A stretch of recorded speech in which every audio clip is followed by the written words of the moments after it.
next time. But that's not important. Right. Darryl, welcome to Getting Work to Work. It is a pleasure to talk with you this morning. Thank you, Chris. I appreciate you having me on your amazing platform. Absolutely. Well, I got to ask, what are you endlessly curious about? What I'm endlessly curious about, Chris, is the the mind. I'm curious about the mind. How the mind works. You know, Curiosity leads to insight, right? Curiosity leads to fuse creativity, and going after bigger dreams and other dreams. So I'm curious about the mind, how the mind works. They say, I once read, if you think it in your mind, you can hold it in your hand, right? So Yeah. imagine, having that connection where your thoughts become your reality. So just being able to understand how that works. It's worked for me. Apparently it works for you. It worked for you because you have this podcast, and you also have the amazing company, the production company, Mhm. right? So it had to come from somewhere. So my endless curiosity is about the mind. Mm. What was the last thing that you wrestled with in your own mind to turn into a reality? Oh, the last thing that I wrestled with, great question, Chris, great question. And I'm sure I'm going to have a lot more of these great questions from you. The last thing I wrestled with was when I decided to uh, retire from my day job. Mm. I was in a comfort zone, Chris, Mhm. but I realized that the comfort zone was lying to me. But I still wrestled with walking away, walking away from the day job, walking away from this false sense of security that I had.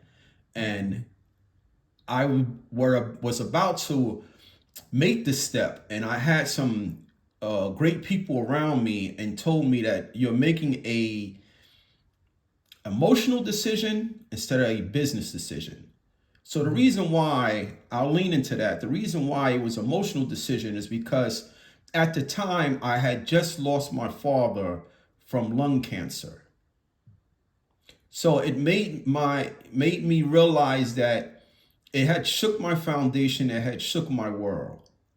But it made me realize that you can't take life for granted. You cannot take time for granted. Right, Yes. Chris? Yes. So at that moment, I realized that, you know what? I need to do more. I need to see more. Oh. But I Ooh. still wrestle with that comfort zone. I Yeah. still wrestle with, if you see it in the back of my one of my books are called Mr. and Mrs. Distraction. So I had Mr. and Mrs. Distraction on my shoulder telling me, don't do it. Mhm. Stay here. Life is good in this position. But they were Mhm. lying to me. Yeah. So I wrestled with that. But I was able to get out of my own way. I was able to get out of my own way and pivot. And I'm so glad and so happy that I did, because now I have the privilege and the honor opportunity to be here with Chris. I love what you just said of the whole way of getting out of the comfort zone in order to do new things and see new things. That's amazing. That's such an insight that a lot of us don't really make that connection sometimes. Like we think about just the same old, Right, and just how limiting that is. right, right. Yeah, we tend to believe that that wherever we are in life is sometime the period, for lack of a better term. This is it. And we grow up to believe that go to work, go to school, and come out and get a great job. But I believe that thinking is so archaic and fallible nowadays. So we have to challenge ourselves. We have to continue to evolve. Mhm. We have to continue to grow and see what does the best version of ourselves look like, Chris? Mm. Yeah.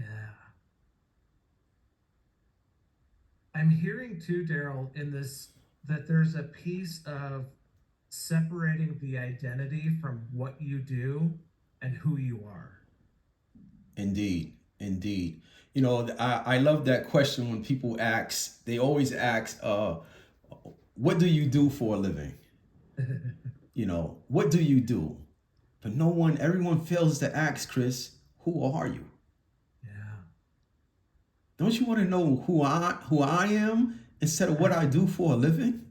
Yeah, I do.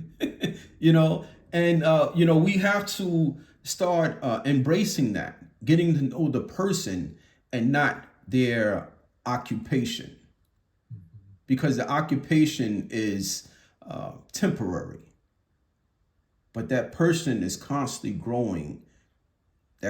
Person is constantly evolving and crossing paths with several different people and having so many experiences that they can share those stories with. So I would like to, if I'm meeting someone, I would like to say, well, who are you? So they can tell me about their journeys. Mhm. Because most of the time, Chris, their journeys are inspiration to others, Yes. motivation to others. Yes. So I like to tell my clients, my life coaching clients, is don't be selfish. Share your story. Yes. Yes. Share your story, Chris. And it's like I imagine the common refrain to that though is like, well, my story is just not interesting. And so they limit even their own journey to that there could be value in that. And yet that's the furthest thing from the truth. Yeah, that's the self conflict talking. Yeah. That's the self conflict. That's the self doubt talking. That's the Mr. and Mrs. Distraction expressing to you that no one believes in you, expressing to you that you are not important. But that's a lonely feeling. And It a lot is. of us right now are feeling so alone, that are dealing with depression, are experiencing uncertainty. But I say to listen to your inner power. You know, my clients come to me and say, what is my purpose, Chris? Yes. That's the number one question they always ask is, what is my purpose? They're looking for this external big thing to occur in their life, or they're going to find this big thing that's going to say, this is my purpose. Mhm. But here's a tip I like to share with your audience and I share with my clients. Look in the mirror. Look at your eyes, look at your body, look at your face. That is your purpose. You are the purpose. You are your purpose. It's not anything else out there You just blew external. my mind. Boom. Wow. It's all internal. It's Yeah. all internal. You know, when we're reaching our becoming and being our best selves, the things that are attracted to us, the things that we create, we become a lot more creative in our lives when we start seeing and appreciating the person that we are, and not the things that we are trying to acquire, the things that we are trying to attain. Yes. But becoming the best version of yourself, that is your purpose in a Yeah. nutshell. Yeah. Wow. I mean, that just blew my mind, Darryl, in terms of I haven't heard it worded that way before of your purpose being what your inner power is. Indeed. And it's one of those things where we are taught almost to tune that out. Yes. Be like, that's selfish. that's your ego talking. Yes. And yet, there's a huge difference between following your ego and being selfish Yes. and doing the work, living the life that you're meant to do and be. Right. Right. Well, I mean, if we're not selfish, it's like, how can you help someone else if you can't help yourself? So you Right. have to be selfish to help yourself first. You have to be selfish to Chris to say, listen, I'm going to create a platform for entrepreneurs and storytellers. So if Chris isn't being selfish enough to say that this is what I'm going to do, it's not only going to help me, but in addition to that, it's going to help so many other people. That was you being selfish. Hmm. I just thought I was being stubborn. That was you being selfish, and that was you getting out of your own way. Yeah, that's true.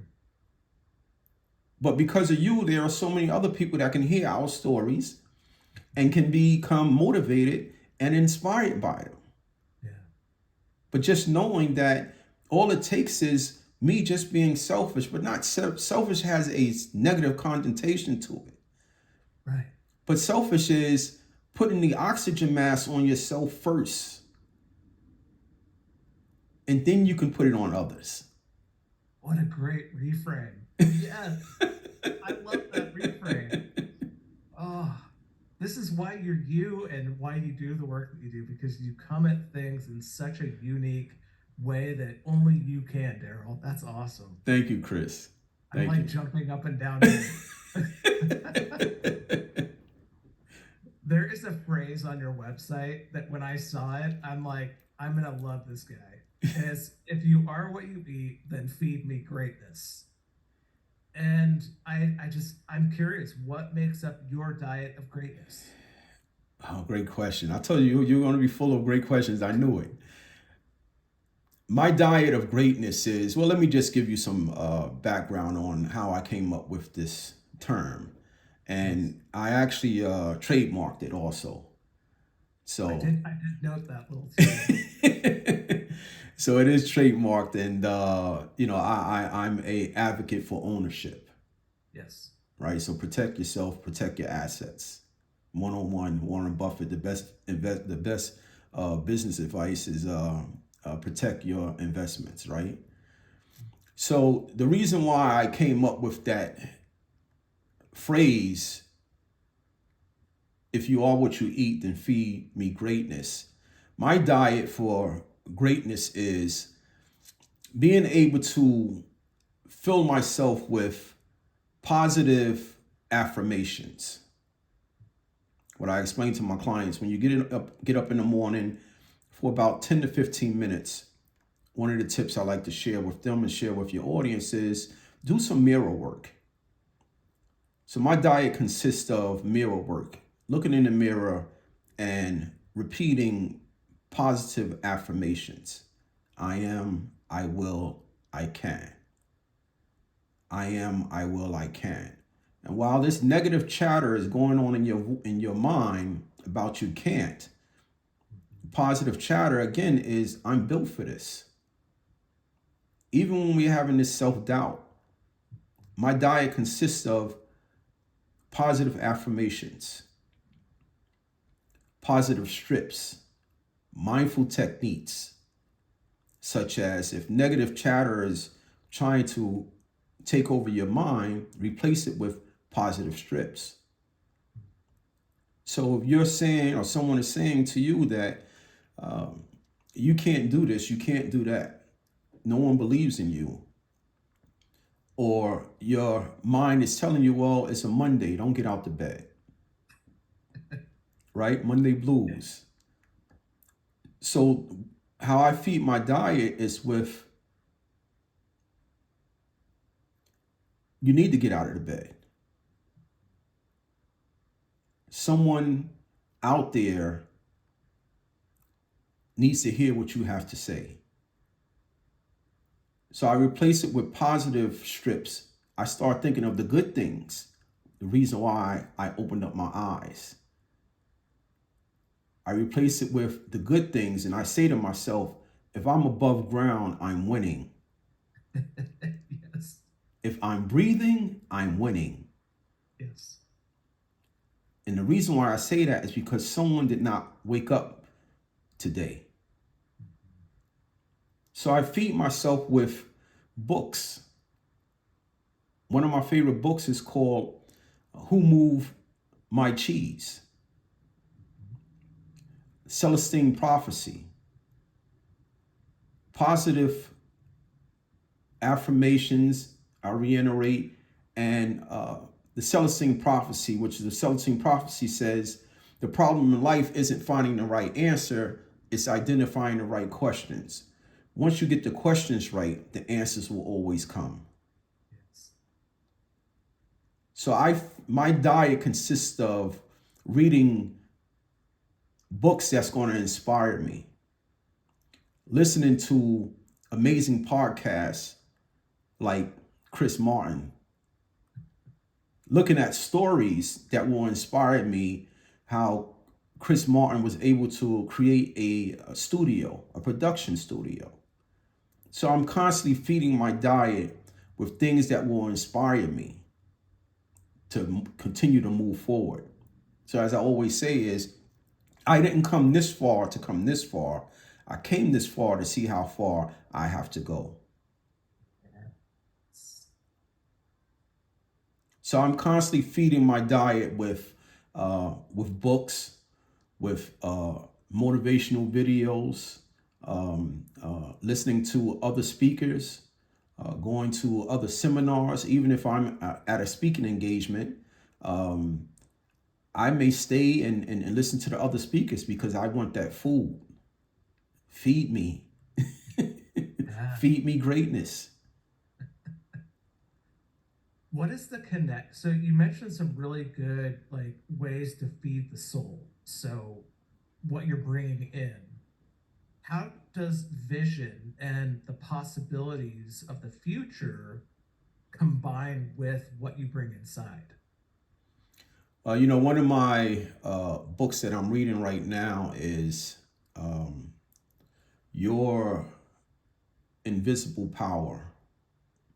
The title of the book is called Your Invisible Power. And again, one of the ways that I feed my greatness. And the book is called Your Invisible Power by Genevieve. I don't want to say her. I don't want to butcher her last name, but it's available on Amazon. Okay. And the books discuss visualization. So how do they connect? How do we turn our dreams into reality? I like to tell my life coaching clients to go out and touch your future. Go out and preview your future. Go out and touch your dreams. Wow. Right? So if there's something in our mind that we are dreaming of, something that we would like to do, first I always advise, and it's another tip to all of your listeners, is that create a vision board. And on that vision board, if you're looking at that every day, which I look at mine right now, I'm looking at one right now, and I'll share one of my previous ones, what I had on there. But if I'm looking at this every day and I'm going out to touch my dreams, let's just say there's an open house, there's a home on the vision board that you might want. Why not just go and visit some open house? Go sit in the house.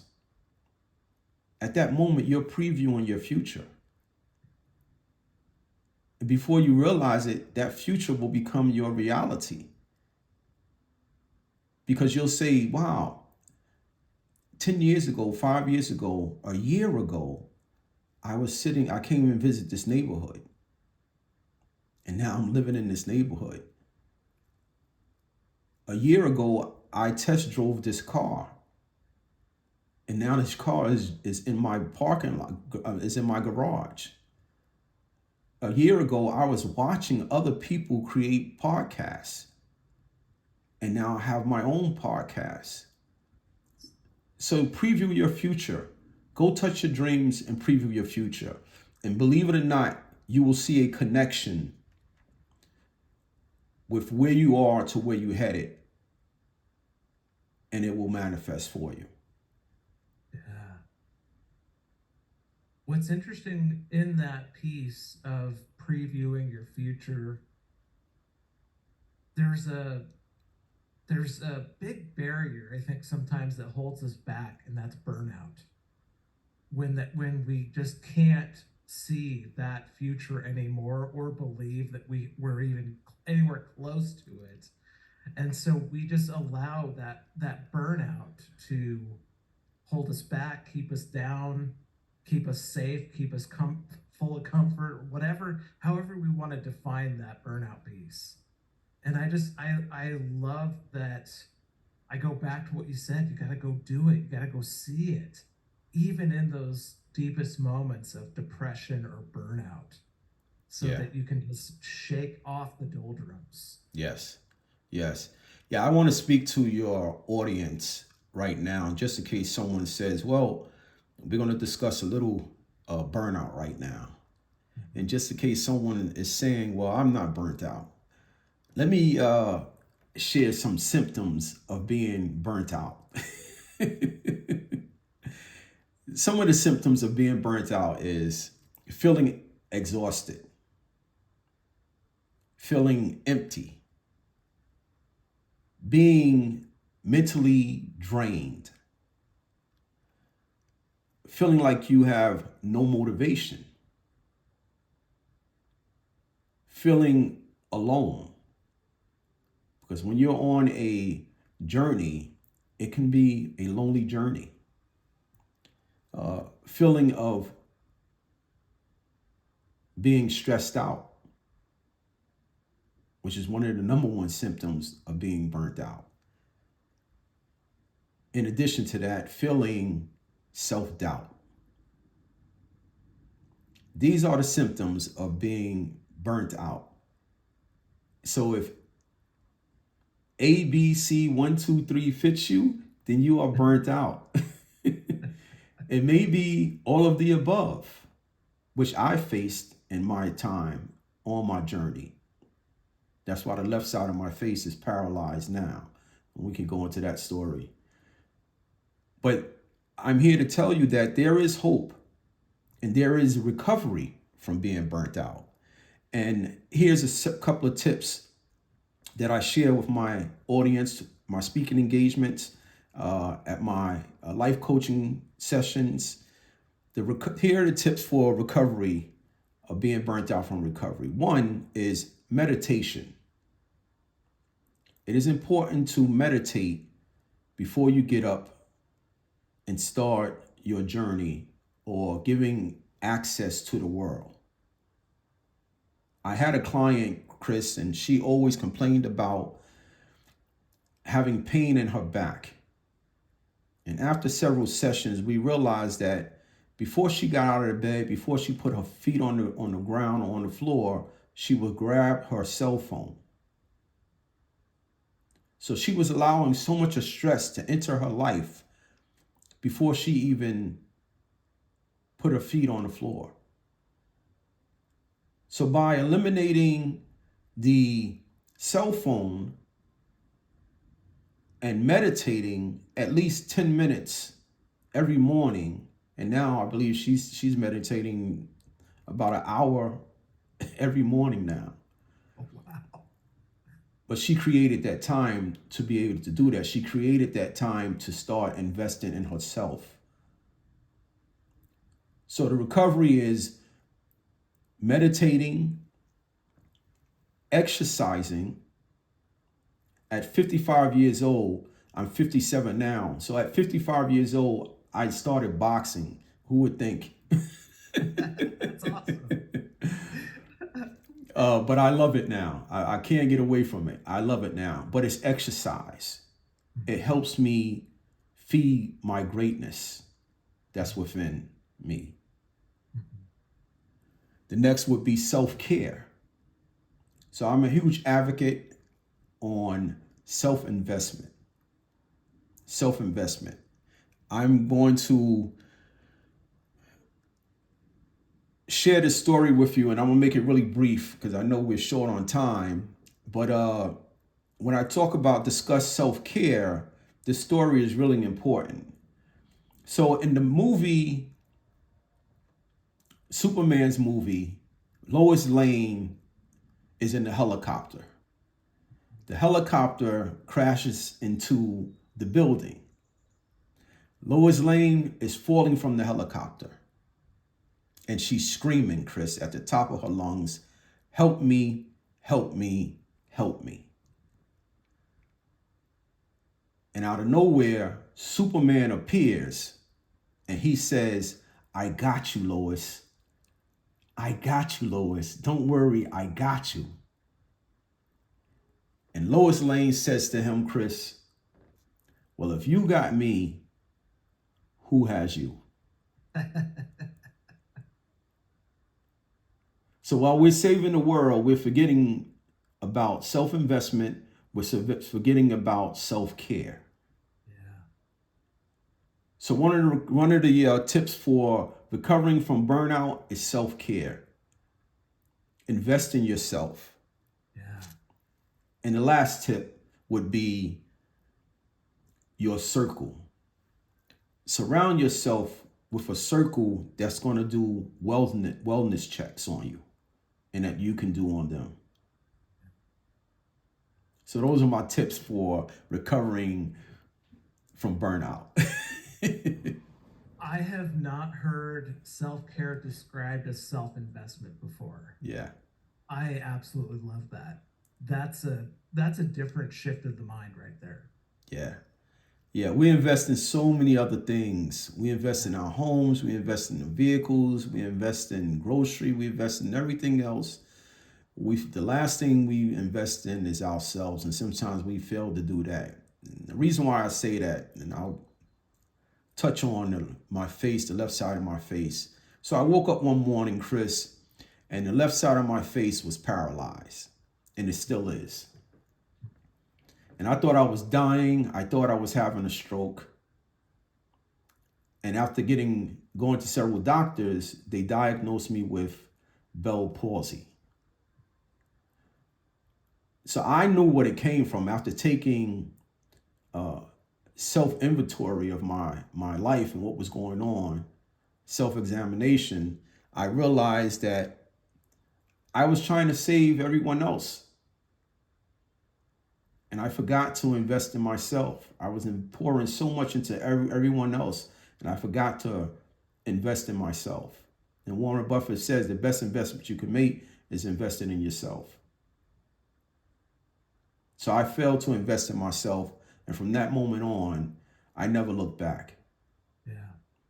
I protect my energy, and I suggest to all of your listeners also, another tip is protect your energy. Another tip is ask for help. Yeah. So the three hardest things for people to say, Chris, one is, I love you, I'm sorry, and the most important is, I need help. And I'm here to say to all of your listeners that help is available. Help is available. And you can visit me also at DarrylBumpassSenior.com to book your life coaching session because help is available. Yeah. One of the things that I'm seeing right now behind you, Darryl, is a bunch of books that you've written. Yes. Is that for you a form of self-investment, putting your creative energy into writing? Yes, indeed it is, Chris. You know, my very first book came from watching my father take his last breath when he was dying of cancer. And I began to write a journal. And the journal was very therapeutic for me. So after writing the journal and realizing how the journal was able to give me my peace of mind and happiness, I listened to my intuition And my intuition said someone else needs to hear this.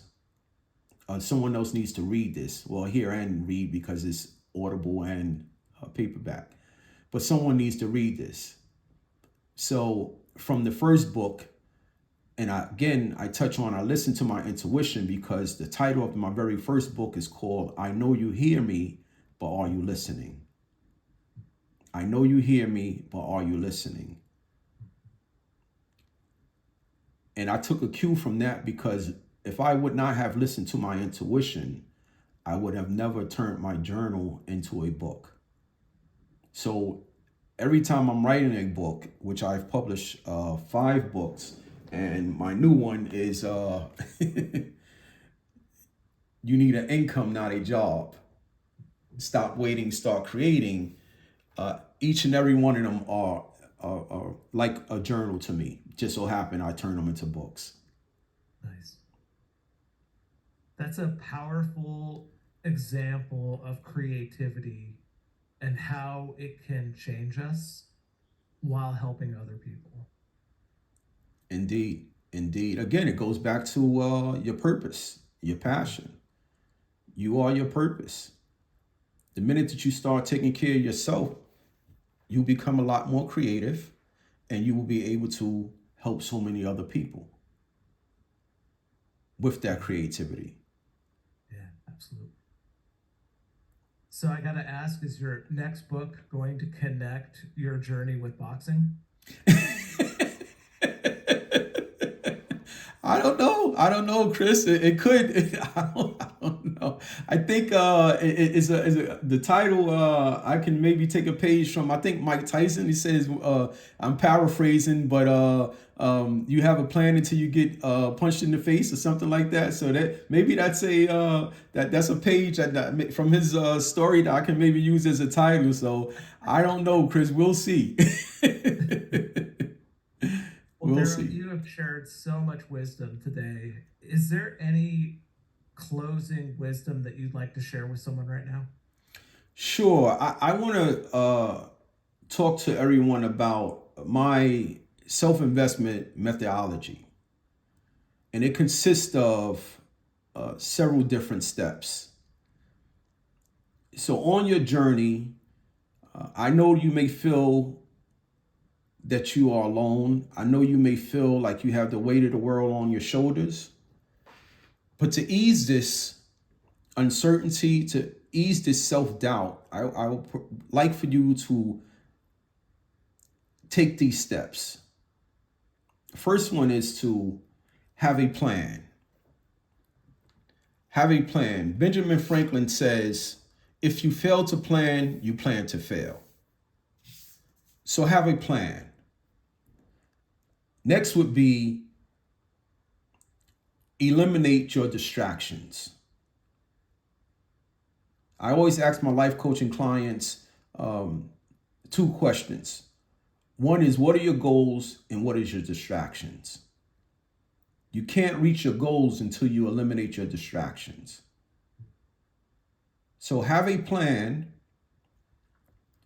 eliminate your distractions, and execute your goals. While you're doing these 3 things, the fourth one you have to keep in mind. Trust the process. Trust the process. The process will bring you progress. And let me just add at least 2 more. One is, if you have a big goal, break them down into smaller goals where they will become much more manageable. And understand, it's hard to commit to something if you don't have a destination. So know the destination and trust the process. And don't be afraid to take the first step. Martin Luther King Jr. says, faith is taking the first step even when you don't see the whole staircase. Take the first step.